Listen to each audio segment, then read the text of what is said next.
Welcome again to the Old Principal.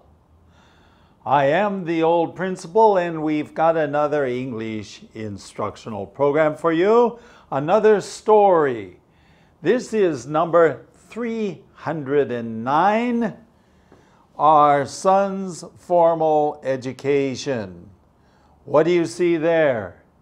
You see a loaf of bread, 一条面包. Looks like it's a 全麦面包. Now, somewhere in this story, you're going to hear something about baking bread. But the subject for today is our son's formal education. 我们儿子的正规的教育。正规的。With that, let's listen as Mrs. Ash reads the story. Then we'll come back and look at it sentence by sentence. Story 309, Our Son's Formal Education. When John was 10 years old, we moved to a place that didn't have a school for him to attend. We decided that he would have to live with some friends of ours in Taipei and go to school there.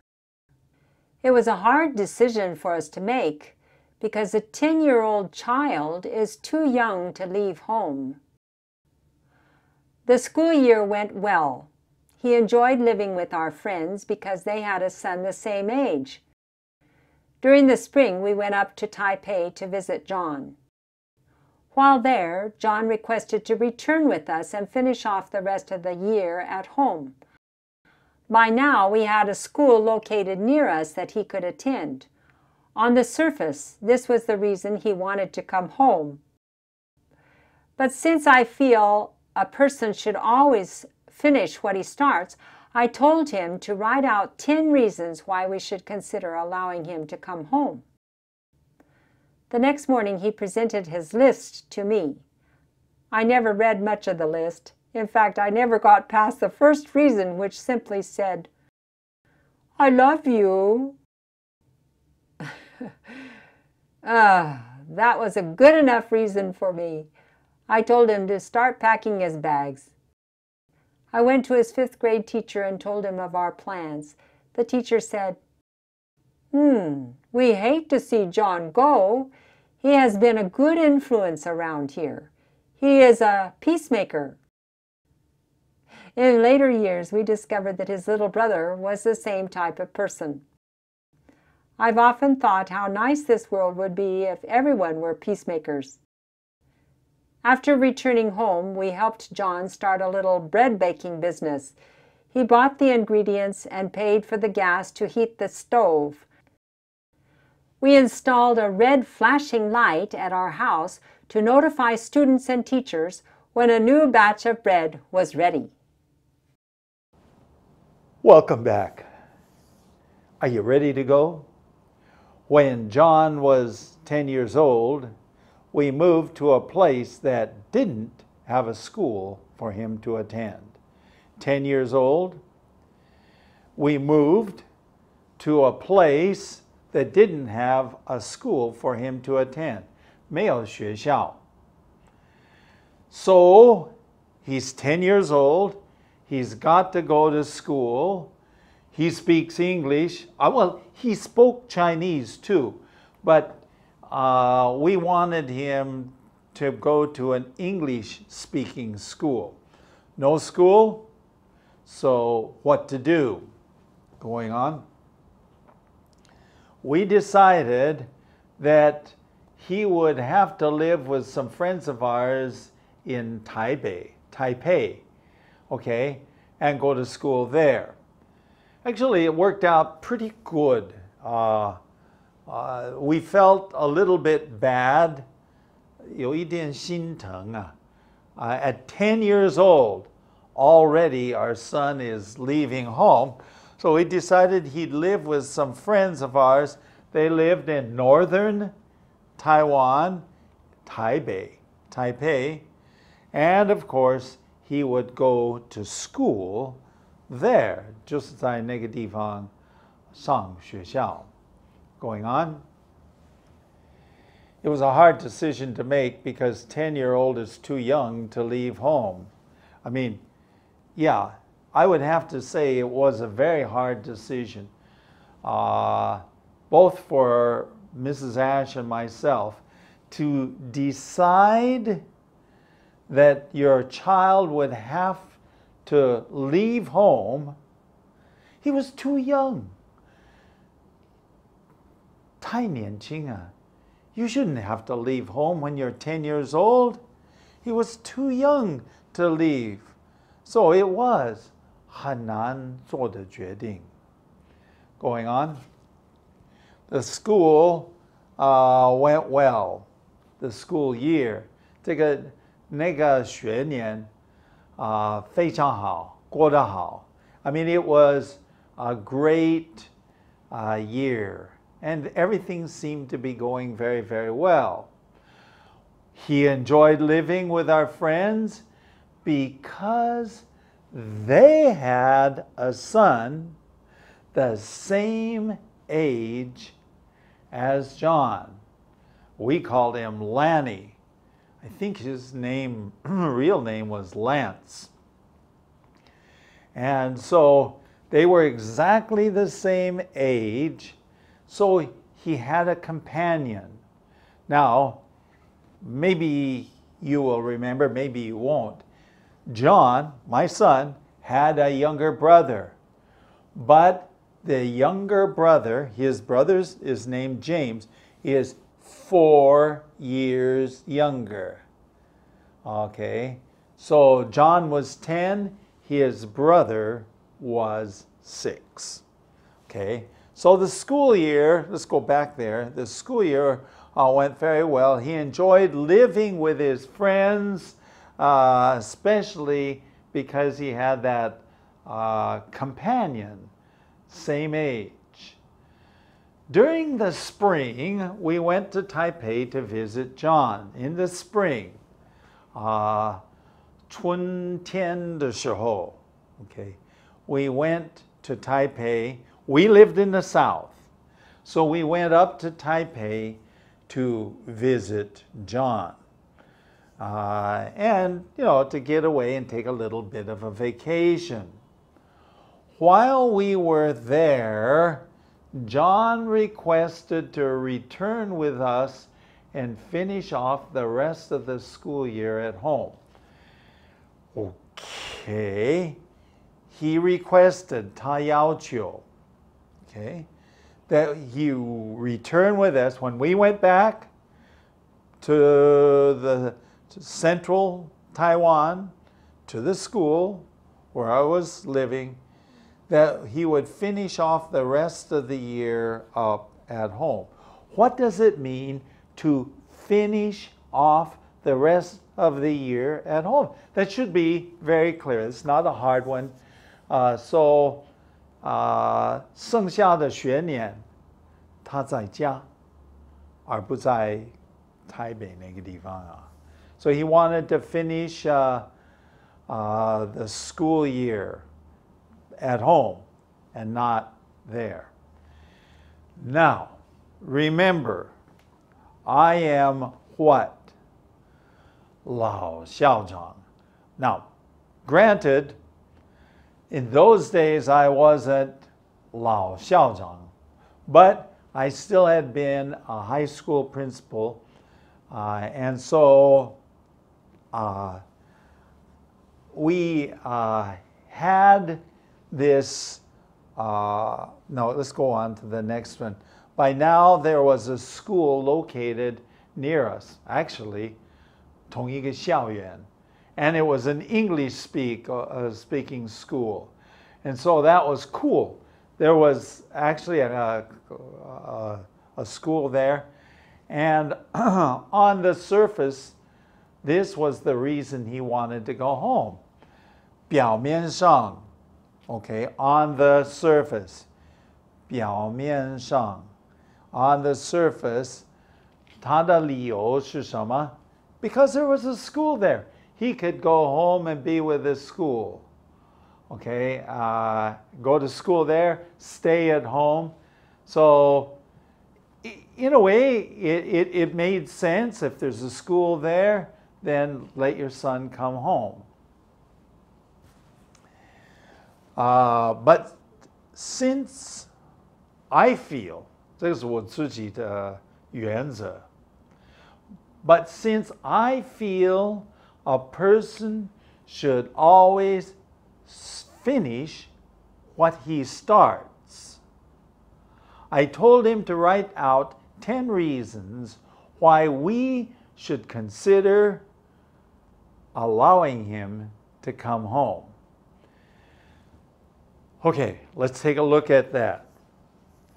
I have always felt that when a person starts something, 你开始做某一件事情, you should always finish it. 总要完成. Now, I have met, in fact, I have a very good friend. He has started many, many, many things. But it seems that my friend, who is now old and already retired, 已经退休了, my friend is good at starting things but never finishing. Okay? And nowadays, I have another friend closer at home, closer here. He's brilliant. When I say brilliant, 好聪明, 建立新的学校. But sometimes it's hard to finish up the project. So start, finish. Whatever you start, you should finish. And this is what I told my son. Your father is this kind of person. Whatever you start, you must finish. Okay? And write out a list of 10 things. 你说, whoa, 好严格. 要写10个理由, 要我让他跟我们一起回去. Some people might say, well, you're too stern, 太严厉. Okay, you're too 严格. Just if your son wants to go home, let him go home. But I wanted him to think it through very carefully. The next morning, he presented his list, 他的清单, 他就拿出来给我看一看. I never read, that's too bad. I never read much of the list. 他的清单我没有读下去多少, 没有读多少. Do you want to know why? In fact, I never got past the first reason, which simply said, I never got past. So I only read the very first reason. I didn't read anything else, just the first reason. And this is what he wrote. I love you. That's his first reason. He did not write a long sentence. He said, 我爱你. This is our 10-year-old, now maybe almost 11-year-old son, and he says, I love you. And this is the reason I want to go back home and finish off the last part of the school year. That was good enough for me. 他的理由已经够好了 ，OK， 已经够好的理由。I said, fine. I told him, go start packing his bags. To start packing your bags simply means start doing what? Start 收拾好你的行李. Because we had been visiting there, and then we were going to go back in another day or two. I said, go pack your bags.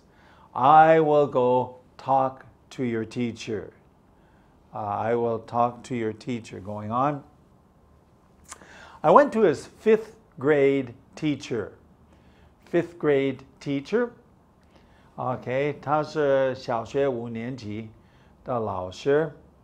And I told him of our plans. So I told him about our plans. And here is what the teacher said. We hate to see John go. Now I want to stop here for a minute because there are several words here that I think you need to focus on. We hate to see John go.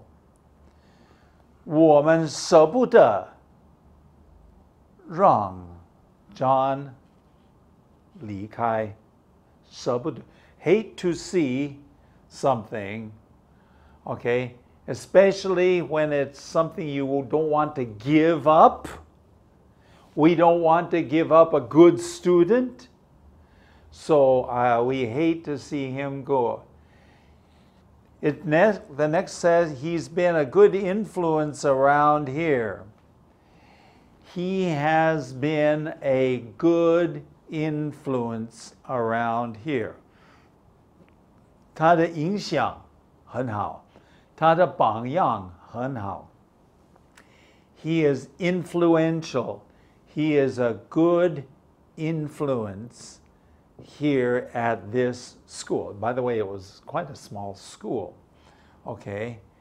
He is a peacemaker. What is a peacemaker? What is a peacemaker? 和平使者. Okay, a peacemaker. Somebody who always tries to help people get along with each other. You know, students sometimes become confrontational. Whoa, that's a big word. Confrontational. 有对立, confronting. Okay. John was the type of person who was a peacemaker. He would try to help people. Hey, relax, come on. You know, in his quiet way. He wasn't, as we say nowadays in modern English, in your face. He wasn't always forcing the issue. We hate to see John go because he is a peacemaker. 和平使者. Going on. In later years, I discovered that his little brother was the same type of person. In later years, 过了1000年, I discovered, 我发现他的弟弟, who is 4 years younger, is the same type of person. 是一样的类型的人. He is the same type of person. his little brother is also a peacemaker. Going on. I've often thought how nice this world would be if everyone were peacemakers. What do you think? If everybody in our world was a peacemaker,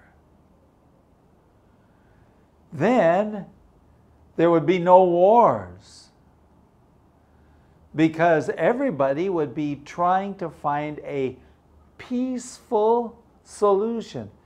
这个有和平的、平安的、和平的解决的方法。But unfortunately, that's not true. How nice it would be. So 多么好 if everyone were peacemakers. Going on. After returning home, we helped John start a little bread baking business. Okay, when he returned home, we helped John start a little bread baking business. 烤面包的小买卖 okay, 小买卖 okay, so this is a bread baking business. He bought the ingredients, 配料. He bought them. 面粉 the oil, the flour, 面粉 is flour, oil 这个油，植物油, and what else? He bought salt and sugar and all of these things. He bought them with his own money. He bought these things, and he bought the gas to heat the stove. 我们的烤箱啊，是用这个天然气, and so he bought the gas. See, we're teaching him how to be business-minded. 好像做生意, which is good. Children need to learn lessons like that. So, going on, we installed a red flashing light at our house to notify the students and teachers when a new batch of bread was ready. We installed a red flashing light. Where do you usually see a red flashing light? 红色的闪灯啊. Where do you usually see that? On a police car, 警察车, or 救护车等等. But we put this flashing red light on our house, 叫安装, okay, installed, the red flashing light on our house to notify 通知, so to 通知 the students and the teachers when a new batch of bread was ready. Okay, 新的面包 batch is a group of, not just one, 不是一条. So it could be 3, 4, 5, 五条. And so when this new batch of bread was ready, you know, he would turn on the red flashing light, and the students and the teachers, they would come hurrying over, because our stove wasn't very big, so we didn't have very much. First come, first serve. The first person who comes is the person who gets it. Okay, well, I guess that's all we have for today. We have a few more minutes about talking about education and of our son. In this case, it's 正规的 education, 正规的教育, formal education. Because as I have mentioned before, in our home, my wife, John's mother, taught him, and so he didn't have formal school education. And then we asked a young couple to come, and they taught him, one teacher, one student. So he had never been in formal schools, but now he has the opportunity of going to Taipei. He studied there, he lived with friends, and that was all cool. But then one day we went to visit him and he said, "Dad, I want to come home." And he had a good reason. Remember what the reason was? I love you. What parent in the world? There's not a parent in the world. 没有一个家长，一个父母亲愿意拒绝这个 I love you, I want to come home. You just, it kind of melts your heart, okay? So he came home. We had a real school there. He had classmates, so it was still a school situation. And during this time, we also let him start a bread baking business. 一个小买卖, okay? 小买卖. And this was cool. And he learned a lot. Well, I guess we really are out of time, so here is our email address. 我们电邮的地址是 theoldprincipal@gmail.com. Our website, 我们的网站是 www.theoldprincipal.org. Hey, it's been great to spend this time with you, and I hope that you'll join us next time also. See you then.